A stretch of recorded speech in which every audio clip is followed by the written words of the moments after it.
વિદ્યાર્થી મિત્રો, આપણી જોડે છે મયુરભાઈ દીપકભાઈ ગલિયા. 2024-25ની પોલીસ સબ ઇન્સ્પેક્ટરની જાહેરાત અને એની અંદર કિશ્વા કરિયર એકેડમીની 1.5 થી 3.5ની બેચ જે હતી એની અંદર મયુરભાઈ કિશ્વામાં જોડાયા હતા. સતત મહેનત સંઘર્ષના પરિણામે અને ખાખી મેળવવાની એક ધગશ, કોઈ પણ હિસાબે આ મારે કરવું છે અને એના પરિણામે આજે એ સમગ્ર ગુજરાતની અંદર આ 24-25 પીએસઆઈની ભરતી, જેના નિમણૂક પત્ર જુલાઈ 2026ની અંદર મુખ્યમંત્રી શ્રી દ્વારા આપવામાં આવ્યા, એની અંદર આખા ગુજરાતમાં 11મા રેન્કથી પાસ થયા છે એવા મયુરભાઈ ગલિયા એ આપણી સાથે છે. પહેલાં તો ખૂબ ખૂબ અભિનંદન. આ એમનો લેટર છે, બરાબર છે, તમે જોઈ શકો છો. મયુરભાઈ, આ સંઘર્ષ વિશે એક ટૂંકમાં પરિચય અને કિશ્વા કરિયર એકેડમીનો શું રોલ રહ્યો આ સંઘર્ષમાં એ જણાવશો.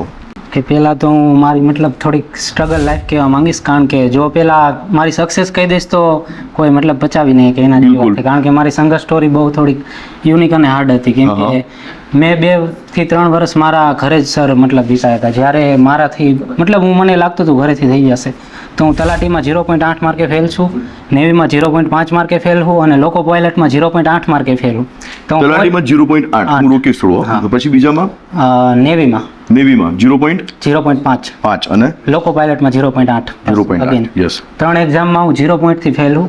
તો ક્યારેક મને એવું લાગતું હતું કે ભગવાન મારી યારે ખોટું કરે છે, ફેલ કરે એનું મને દુઃખ નહોતું સર, પણ ઓલું કહેવાય ને કે એમ તમે કિનારા ઉપર હોઈને જ્યારે તૂટી જાઓ ને તો એ મને વારે વારે એવા હાર્ટ બ્રેક મળતા રહેતા હતા. ઘરની પોઝિશન એવી હતી કે હું કોઈ એક એક્ઝામને ટાર્ગેટ નહોતો કરી શકતો. મારે એવું હતું જે એક્ઝામ આવે ફોર્મ ભરી દેવાનું. મેં 17.5ની એજે આર્મીની ભરતી કરી હતી, પણ ફિઝિકલ આપણાથી ગોડ બાય ચાન્સ નહોતું થયું, તો આપણે સ્વીકારી. પણ મેં મારા 17.5ની એજમાંથી સંઘર્ષ શરૂ કરી દીધો. એક ટાઈમ એવો હતો કે આના પહેલાંનું સર હું ગ્રાઉન્ડ ફેલ હું, મેં ભરતી જ નથી કરી. હા, ગ્રાઉન્ડ ફેલ થઈ ગયા. તો પછી મને એવું લાગ્યું, મારા પપ્પાએ મને સજેશન આપ્યું કે તારે ગાંધીનગર જવું જોઈએ, ઘરે તું તારું એફર્ટ આપીશ પણ જે તને માહોલ મળવો જોઈએ નથી મળતો. તો મને એવું લાગ્યું કે હું ગાંધીનગર જાઉં ને કોઈક એવા માહોલમાં રહું. મારા ભાઈબંધ, હું સર ગામડે રહેતો તો કેવું થતું, હું મારું એફર્ટ આપતો પણ મને એવું સર્કલ નહીં મળતું હતું, તો એના લીધે હું કન્ફ્યુઝ થઈ જતો. હું દરરોજ સાંજે એવું લાગતું હતું હારીને હોઈ જવું. તો એક જાતનું ખુદની હારે એક લડાઈ બહુ લાંબી હતી એની મારી હારે. એમાંથી નીકળીને પછી જ્યારે હું ગાંધીનગર આવ્યો તો પછી મેં ક્લાસ કરવાનું વિચાર્યું. અને ત્યારે કેવું હતું સર કે એવું થતું હતું કે 2023 એન્ડમાં ભરતી આવશે. તો ઘરે પપ્પાને કહીને તો આવી ગયો કે 2023માં ભરતી આવી જશે, પણ ફાઇનાન્શિયલ કન્ડિશન એવી હતી કે થોડુંક અઘરું પડી ગયું. કે 2023ના એન્ડમાં મને ફીવર થઈ ગયો, હું ઘરે વહી ગયો. પછી મારી મમ્મી કે શું કરું, ગાંધીનગર નહીં જાઉં. મેં કીધું મને તાવ આવે, હા હે તે હે ને મારાથી એક્ઝામ નહીં થતી. અને બરોબર મેં પછી એન્ડમાં મેં એવું વિચાર્યું કે હવે હું તો એકવાર લડી લઉં છેલ્લી વાર. પછી મેં વિચાર્યું કે આગળ હજી એક બેચ કરી નાખું અને જોઈ જશે. મારા પપ્પાએ કીધું તને ન થતું, પછી મેં કિસ્સાના ક્લાસ આ રીતના જોઈન કર્યા. અને પછી મારા 2024થી લઈને 2025નો ટાઈમ એવો હતો કે જ્યારે મેં સંઘર્ષ કર્યો તો મને બધું રિઝલ્ટ મળ્યું. 2024થી મેં પહેલી પ્રિલિમ પાસ કરી, જે જીપીએસસી સીધી મારાથી કોઈ એક્ઝામ પાસ થઈ. જેથી જીપીએસસીથી હું 23 માર્કની લીડથી પાસ થયો. તો મને એટલો કોન્ફિડન્સ આવી ગયો. મેં મારા મમ્મી પપ્પાને એમ કીધું કે હું કોન્સ્ટેબલ માટે નથી બન્યો, હું જે કરતો તો મને આ જોઈએ. તો એ લોકોને એટલો કોન્ફિડન્સ આવી ગયો કે આ જીપીએસસી માટે બનેલો એમ. તો એ મને પ્રેશર દેવાનું બંધ થઈ ગયું. એમને જે લાગતું હતું કે હું કરવું એ બરોબર. તો એમ કરતાં પ્રી થઈ. પછી સદભાગ્યે 2024માં ફોર્મ ભરાણા કોન્સ્ટેબલના. અને તોય હું પછી મારી મેન્સ હતી 47 નંબરની, તો હું મેન્સમાં જ લાગેલો હતો થોડો. તો એમ કરતાં પછી આગળ ગયો અને બસ એન્ડમાં ગ્રાઉન્ડ આવ્યું. અને ગ્રાઉન્ડની પણ એક સ્ટ્રગલ સ્ટોરી બહુ જોરદાર હતી. મારું 67 kg વેઇટ હતું અને મને ખબર છે જ્યારે નવેમ્બરમાં ગ્રાઉન્ડની ડેટ આવી ગઈ તો ડિસેમ્બરમાં મેં શરૂ કર્યું. બસ મેં એક વસ્તુ નક્કી કરી લીધી કે હું 2 ટાઈમ 5 દોડીશ. એક ટાઈમ તો મારે ત્યાં જઈને દોડવાનું, સ્ટેમિના ડબલ કરીને જઈશ. મેં 2 મહિનાની અંદર મારો ટાઈમિંગ 22.5 ને મારે 48માં ગ્રાઉન્ડ પાસ. વાહ! તો ત્યાંથી મને કોન્ફિડન્સ આવી ગયો, હું મને કોઈ નહીં રોકે. મને જે બેરિયર નડતું હતું લાસ્ટ ટાઈમ હું જે ગ્રાઉન્ડ ફેલ હતો, તો મેં ખુદને હરાવી દીધો કે હું જ્યાંથી નાસી પાસ થાઉં તો એ બેરિયર મેં તોડી દીધું. અને કિસ્સાનો નો ડાઉટ મને જો હું પર્સનલી કહેવા જાઉં તો જે લોનનું મને જે નોલેજ સર પાસેથી ઓફલાઈન મળ્યું, હું પહેલાં સરને ફોલો કરતો હતો. આને પહેલાંની ભરતીમાં મને એવું હતું કે મને કોઈ લોન સારા સાહેબ મળે, કારણ કે મારું બેકગ્રાઉન્ડ એવું હતું કે મને કોઈ વર્દીવાળી જોબ જોઈ. તો મને પહેલેથી શોખ આ બધું. તો હું સરને પહેલેથી ઓળખું, એવું નહીં કે ક્લાસથીને જ ઓળખતો હોય. શહેજાદ કાદીને હું પહેલાંથી ઓળખું, એમની બંધારણની બુકે ફોલો કરતો તો મેં જીકે વાંચેલી છે. તો પછી એ રીતના થઈને એમની જે આની મોક ટેસ્ટ હતી, અને ખાસ કરીને એમનું એક યુનિક વસ્તુ કહું, જે અમારી બેચમાં જે અહીંયા મોક ટેસ્ટ લેવાતા હતા તેને એક સારી વસ્તુ હતી કે ઓપ્શન નહોતા આપતા. એક MCQમાં તમને લખવાના 1 માર્કમાં 4 ક્વેશ્ચન તમારે લખવાના. મારે 20માંથી 2 માર્ક આવતા હતા, હું પહેલી બેચમાં બેઠો હતો અને ઊભો થતો હતો કેટલા માર્કે. કહેવાનો ભલે મોરલ ડાઉન થાય પણ અલ્ટિમેટલી તમારો કોન્ફિડન્સ કોઈ હાઈ ન હોય જાય. તમે જે કહ્યું ને ઉપર તરવામાં, કહેવાનો ગ્રાઉન્ડ લેવલે જે રાખવાનું કામ હતું એ મોક ટેસ્ટે કર્યું છે અને ઓલ ઓવર એમની જે છેલ્લી જે કહેવાય ને મારા માટે બ્રહ્માસ્ત્ર હતું હું સ્વીકારું. જે સમર્પણ કોલેજ છે સેક્ટર 28માં ત્યાં છેલ્લે એમની પીએસઆઈની મોક Mock ટેસ્ટ test. હું છેલ્લે ચેલેન્જ મારીને કહું ગુજરાતની કોઈ પણ એકેડમી હોય એમના જેટલી મોટી મોક ટેસ્ટ ડિટેલમાં આપીને બતાવે અને એમના જેટલું જે સોલ્યુશન આપે 70 પેજનું મેં ખુદ ત્યાં આપેલું છે. એ પેપર હું કહું ને મારા માટે એટલું લકી છે ને કે એ પેપર હું દઈને ગયો ને પીએસઆઈમાં મારે 182 માર્ક હતા એમસીક્યુમાં. તો એવું નથી કે ખાલી મોક ટેસ્ટ તે પણ કહેવાનો મતલબ એમને જે મને મજબૂત કર્યો હતો અને એ લેવલ સુધી મજબૂત કર્યો હતો કે આટલું લેવલ તો જીપીએસસીનું નહીં આવે. તો એમનો અગેન હું થેન્ક યુ કહીશ કે મારી જર્નીમાં કિસ્સા એક બહુ ટર્નિંગ ચેન્જ છે અને જેમની ખાસ કરીને મોક ટેસ્ટ કહીશ અને મેન્સમાં ખાસ કરીને 5 પેપર લીધા હતા. હજી એક એડ કરી દો છેલ્લીમાં 5 પેપર લીધા હતા. એમાંથી પહેલા પેપરમાં મારે 50 માર્ક હતા. તો ત્યારે મને એવું થઈ ગયું કે 50 નીચે તો હું નહીં આવું. પછી મેં એવું વિચારીને ગયો હતો કે હવેના જેટલા મોક લેવાશે 50+ લાવીશ.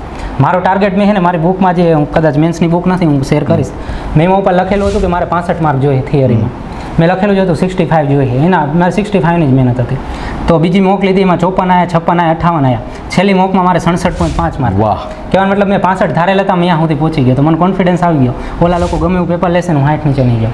તો અલ્ટિમેટલી અત્યારે રેન્ક 11 તમે કહી શકો પણ એની પાછળ જે આ સ્ટોરી છે બહુ મોટી story. જે મને મોક ટેસ્ટમાંથી જે ક્લાસમાંથી જે શીખવા મળ્યું એના કોઈ મતલબ એનું કોઈ ઋણ નથી પણ તોય અગેન થેન્ક યુ. અને બરાબર. કિસ્સા મારા માટે બહુ લકી છે અને એની મોકને તો હું એટલું માનું કે પીએસઆઈ મારા માટે બેસ્ટ હતી. જે મેં 5 મોક આપી કદાચ ગામમાંથી મેં 20 આપી હોત કે 25 આપી હોત એટલું ઇમ્પ્રુવમેન્ટ ન હોય જેટલી મને 5 મોક ટેસ્ટથી ઇમ્પ્રુવમેન્ટ મળ્યું. ખૂબ તો ખૂબ અગેન આભાર. થેન્ક યુ કિસ્સા and whole support staff Hiren sir અને જે કોઈ સ્ટાફ હતો આપણા ઓલા ડીસી સર મેથ્સમાં પ્રિયંકા મેમને આખો નિસી મેમ હા. બધા જે હતા Khushbu madam. Khushbu madam Chaudhary madam તો એ બધાનું ખૂબ ખૂબ ધન્યવાદ. અને મને કિસ્સાએ ઘણી મહેનત કરી જ્યારે હું સ્ટ્રગલ લાઈફમાંથી નીકળો કહેવાનો મતલબ પછીની મારી મેં 2 વર્ષની મારી જર્નીમાં હું તમને રિવાઇન્ડ અપ કરાવી દઉં કે મેં કોન્સ્ટેબલ મતલબ સારા એવા રેન્કથી પાસ કરેલી છે. ઓલ ગુજરાત જનરલમાં 151મો રેન્ક છે. રેવન્યુ તલાટીમાં મારો 306મો રેન્ક છે. વાહ. એસટીઆઈની મેં લાસ્ટ 2 મેન્સ લખી છે. ડીવાયસો મેન્સ લખી અને 2 જીપીએસસી મેન્સ લખી. 2 વર્ષ પહેલાં મારથી એક એક્ઝામ નથી નીકળતી. મેં છેલ્લા 2 વર્ષમાં 7 એક્ઝામ પાસ કરી. વાહ વાહ તો વાહ. આગળ મારો ટાર્ગેટ એ જ છે કે હું જીપીએસસી પાસ કરું.